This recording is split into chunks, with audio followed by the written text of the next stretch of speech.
श्रीं ह्रीं सरस्वत्यै नमः।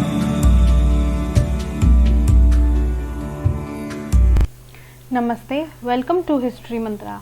आज हम पढ़ेंगे इंडो पर्शियन हिस्टोरियोग्राफी के बारे में, यूनिट 2। इसमें हम पढ़ेंगे कि टोटल 6 पर्शियन हिस्टोरियंस के बारे में पढ़ेंगे और उनके नैरेटिव्स के बारे में। ये आपको ध्यान रखना होगा कि जो पर्शियन हिस्टोरियन है, इनके साथ जो इनके नैरेटिव है, जैसे मिनाज सिराज ने जो बुक लिखी है, उनकी बुक का नाम, आमिर खुसरो की बुक्स का नाम, इब्न बतूता की बुक्स का नाम, ये सब अच्छे से याद करके जाना, क्योंकि हो सकता है एग्ज़ाम हॉल में जाने के बाद आप भूल जाएं। तो इसको अच्छे से याद करके जाना। इन 6 में से सबसे इम्पॉर्टेंट अगर कोई जानना चाहते तो वो है बर्नी और मलफूज लिटरेचर। ये दोनों आजकल ज़्यादा पूछे जा रहे हैं, इनका ट्रेंड ज़्यादा है अभी फ़िलहाल के क्वेश्चन पेपर्स में। तो शुरू करते हैं। सबसे पहले इंट्रोडक्शन में जो हिस्टोरिकल वर्क्स हैं, पर्शिया में लिखे गए ऐतिहासिक अभिलेख की शुरुआत दिल्ली सल्तनत से हो जाती है। इन अभिलेखों की शुरुआत 13th और 14th सेंचुरी से हमें ज़्यादा देखने को मिलती है।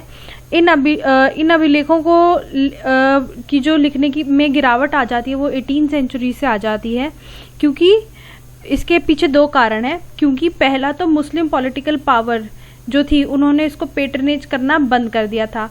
दूसरा, पर्शिया ने उर्दू को रिप्लेस कर दिया था।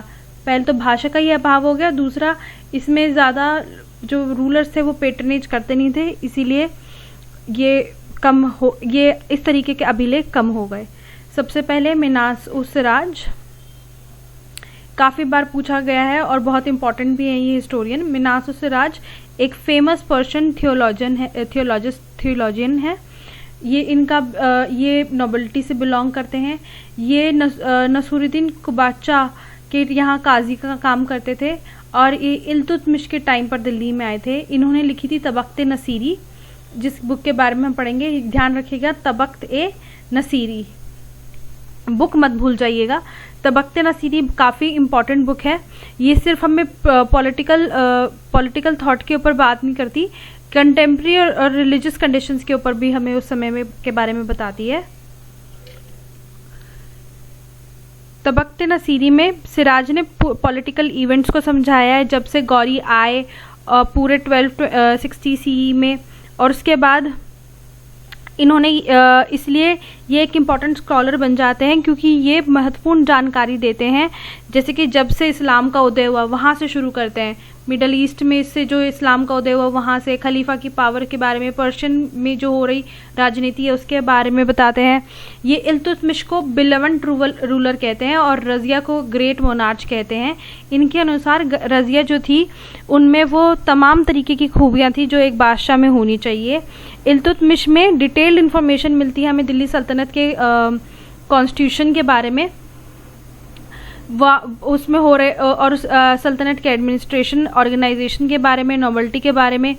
इनकी बुक इसलिए ज़्यादा खास है क्योंकि ये क्रोनोलॉजिकल पैटर्न फॉलो करते हैं, मतलब एक क्रोनोलॉजी कालक्रम के हिसाब से चलते हैं। शुरुआत पूरे टाइम पीरियड के अकॉर्डिंग करते हैं, तो कोई मिसमैच नहीं होता।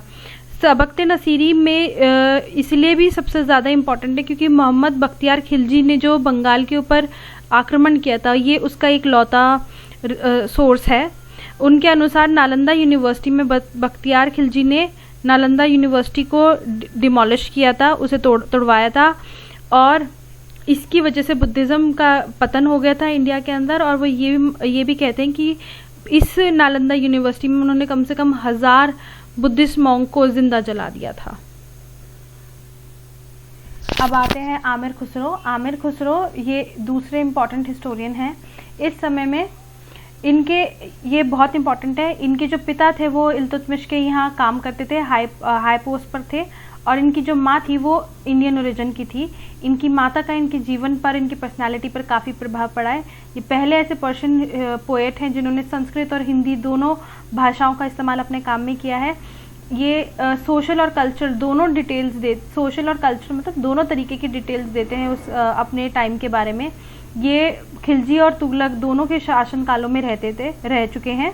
और इस काल की पॉलिटिकल, सोशल और कल्चरल अकाउंट्स के बारे में बताते हैं। और कम से कम ये 40 साल का पीरियड अपने काम में कवर करते हैं। पहला इनका वर्क है तारीख-ए-इलाही, जो कि अलाउद्दीन खिलजी की मिलिट्री एक्सपेडिशंस की जानकारी देता है। अलाउद्दीन खिलजी के डेक्कन कैंपेन्स के बारे में ज़्यादा जानकारी देता है। ये अलाउद्दीन खिलजी के साथ अब उनके सब एक्सपेडिशंस पे जाते थे। फिर आती है किरान उस साधन, ये एक अकाउंट है जिसमें वो अलाउद्दीन खिलजी जब अपने बेटे कायकोबाद से मिलने जाते हैं उसके बारे में बताता है। इंटरेस्टिंगली ये सिर्फ इस बारे में इस चीज़ की इन्फॉर्मेशन नहीं देते कि उस समय की पॉलिटिकल कंडीशंस क्या थी या अलाउद्दीन की थ्योरी क्या थी किंगशिप के बारे में, बल्कि ये सोशल और कल्चरल दोनों कंडीशंस बताते हैं कि जैसे वो गए और वहाँ पर उस समय क्या क्या सोशल कंडीशंस होती, लोगों का कल्चर कैसा था, कैसी बिल्डिंग्स थी, क्या हो रहा था, बाजार कैसे थे, मतलब इस तरीके की भी इंफॉर्मेशन देते हैं। इनका कंसर्न सिर्फ पॉलिटिकल व्यू दिखाना नहीं था। फिर आती है मिताफुल फतूह, ये एक ऐसा अकाउंट है जिसमें जलालुद्दीन खिलजी की पॉलिटिकल काल में होने वाले पॉलिटिकल इवेंट्स को बताता है। फिर उसके बाद है आशिकिया, ये एक पोएटिक वर्क है इनका जिसमें ये अलाउद्दीन खिलजी के बेटे खिजर खान और गुजरात की राजकुमारी देवल रानी की प्रेम कहानी के बारे में बताते हैं। फिर आता है तुगलकनामा, ये मोस्ट इम्पॉर्टेंट प्राइमरी सोर्स है तुगलक्स के टाइम में और स्पेशली गयासुद्दीन तुगलक के टाइम में। और ये कैसे बताते हैं कि कैसे एक पूरी खिलजी डायनेस्टी का अंत हो जाता है और एक नई डायनेस्टी शुरू होती है। और फिर आती है इनकी बुक न्यू सिफर, ये इन्होंने मॉडर्न स्कॉलर भारत का महत्वपूर्ण पेट्रोटिक पोएट माना जाता है। न्यू सिफर में उन्होंने अपने वतन के प्रति अपना गहरा प्रेम दिखाया है। इसमें वो भारतीय भाषाओं के बारे में, लोगों के बारे में, आर्ट के बारे में, साइंस के बारे में, सब चीज़ों के बारे में बताते हैं। और इसी के बाद इन्हें फेमस टाइटल मिल जाता है, यानी कि टाइटल मिल जाता है तूती हिंद। तूती हिंद का मतलब पैरेट ऑफ इंडिया। इसमें इस अकाउंट में ये हिंदू मुस्लिम के बीच में यूनिटी और म्यूचुअल लव के बारे में बताते हैं और अप्रिशिएट करते हैं यहाँ के फीचर्स, कस्टम्स को। और इनका हाथ हिंदुस्तानी लैंग्वेज को डेवलप करने में सबसे महत्वपूर्ण है। अब आते हैं इब्न बतूता। इब्न बतूता ये एक फेमस इस्लामिक थियोलॉजियन थे और ये मोरक्को से आए थे। इनकी जो बुक है किताब रिहाला, ये अरबिक में लिखी गई थी। इनकी किताब शुरू होती है नॉर्थ अफ्रीका से और ख़त्म होती है as far as east China तक। इस किताब में ये बिल्कुल डिटेल्ड इन्फॉर्मेशन देते हैं दिल्ली सल्तनत की पॉलिटिक्स, जुडिशियल और मिलिट्री इंस्टीट्यूशंस के बारे में। ये दिल्ली आए थे मोहम्मद बिन तुगलक के टाइम पे और मोहम्मद बिन तुगलक ने इन्हें अपना गाजी अपॉइंट कर लिया था। 9 साल तक ये इनके यहाँ काम करते थे और पूरी भारत को इन्होंने अच्छे से देख लिया था। इनके काम में सिर्फ पॉलिटिकल डिटेल्स नहीं मिलती, इनके काम में ज्योग्राफिकल डिटेल्स ज़्यादा मिलती है, पैलेसेस के बारे में, रूट्स के बारे में, ऐसी इन्फॉर्मेशन ज़्यादा मिलती है। अपने 14 साल के स्टे में इंडिया के अंदर इन्होंने यहाँ की ज्योग्राफी के बारे में ज़्यादा डिस्क्रिप्शन दिया है। इनकी जो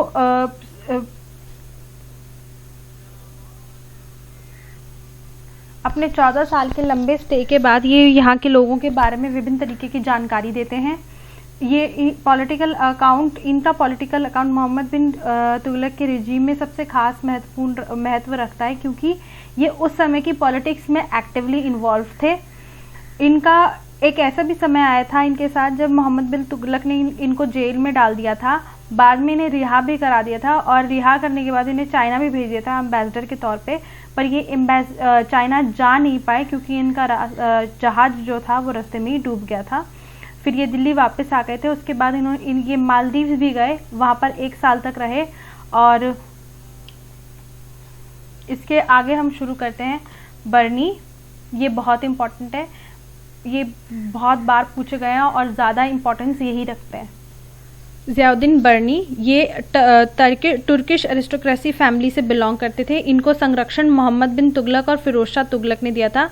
ये एक पॉलिटिकल हिस्टोरियन थे। इन्होंने 2 बुक लिखी थी, याद रखिए, तारीख़ फिरोज शाही और फतवाए जहानदारी। तारीख़ फिरोज शाही और फतवाए जहानदारी, बुक्स मत भूलिएगा। इनका पहला काम माना जाता है कि इनका पहला जो काम है वो मिनाज सिराज की कॉन्टिन्यूएशन में इन्होंने काम किया है।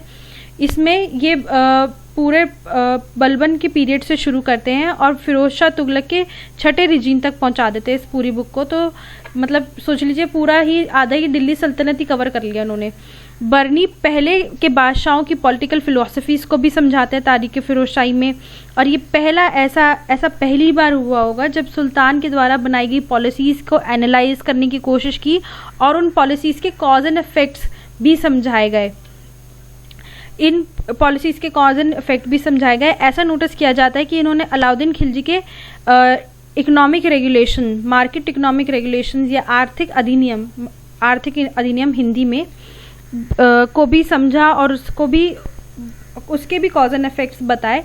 हालांकि जब ये राजनीति के बारे में बात करते हैं तो बहुत ही लंबे चौड़े प्रवचन देने लग जाते हैं, जिसकी वजह से इनकी बुक थोड़ी बोरिंग लगने लग जाती है।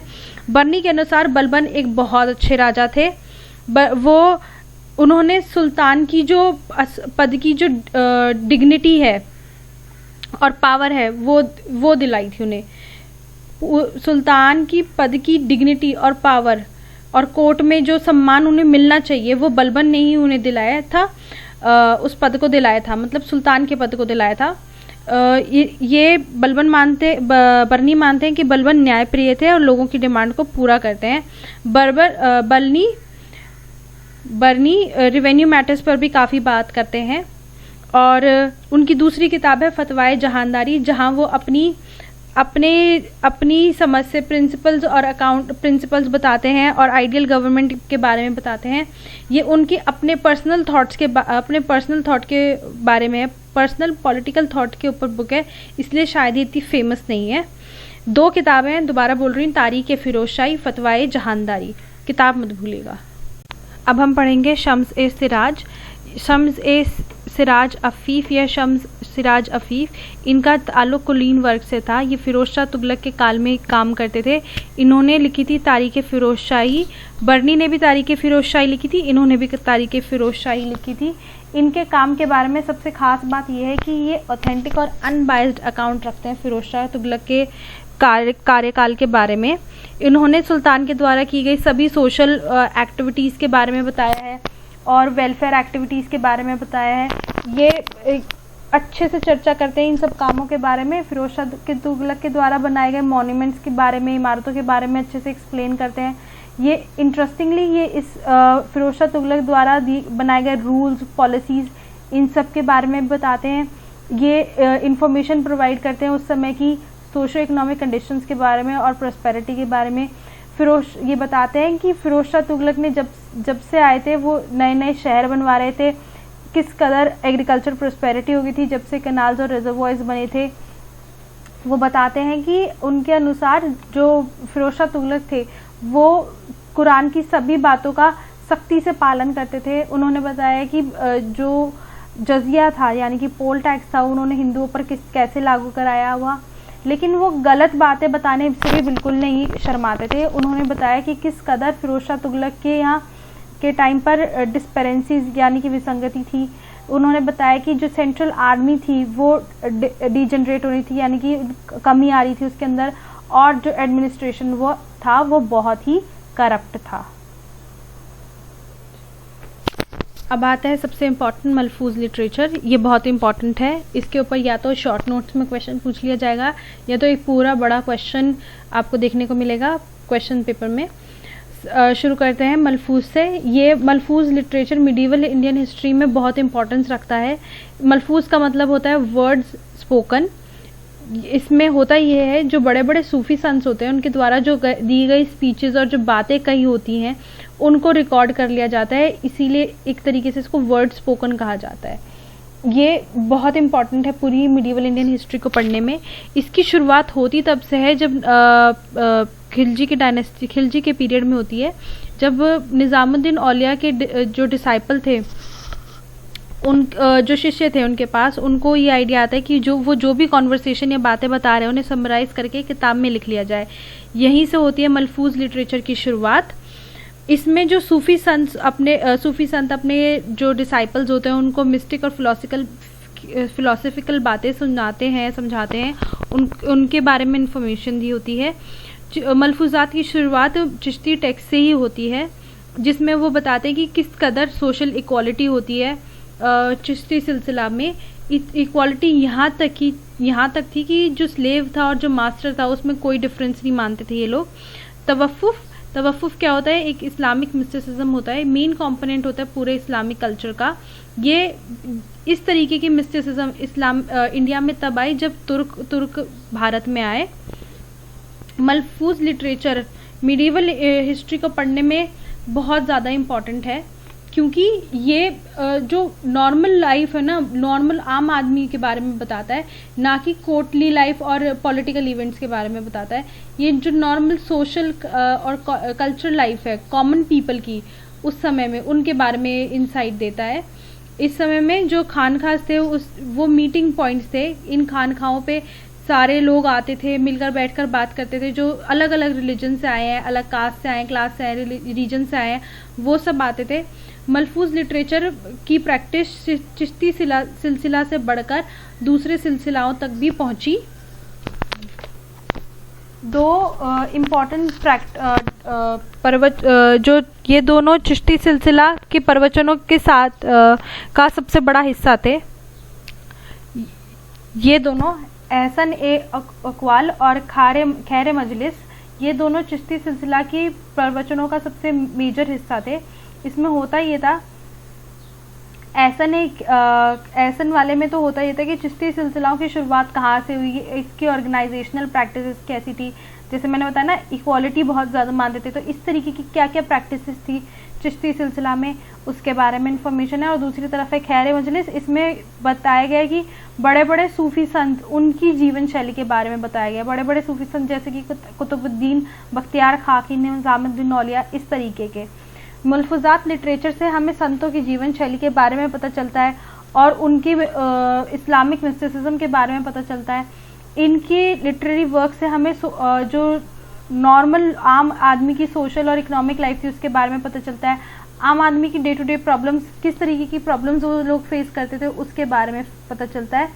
इसीलिए ये पूरी इस तरीके का सोर्स पूरी पर्शियन नैरेटिव से डिफरेंट हो जाता है, क्योंकि ये कोर्टली लिटरेचर नहीं है, कोर्ट में नहीं लिखी गई है, ये आम आदमी के बारे में लिखी गई है, उसकी इंफॉर्मेशन देता है। Thank you so much for watching. आज के लिए इतना ही। Thank you for watching. Please do share, like and subscribe. Thank you.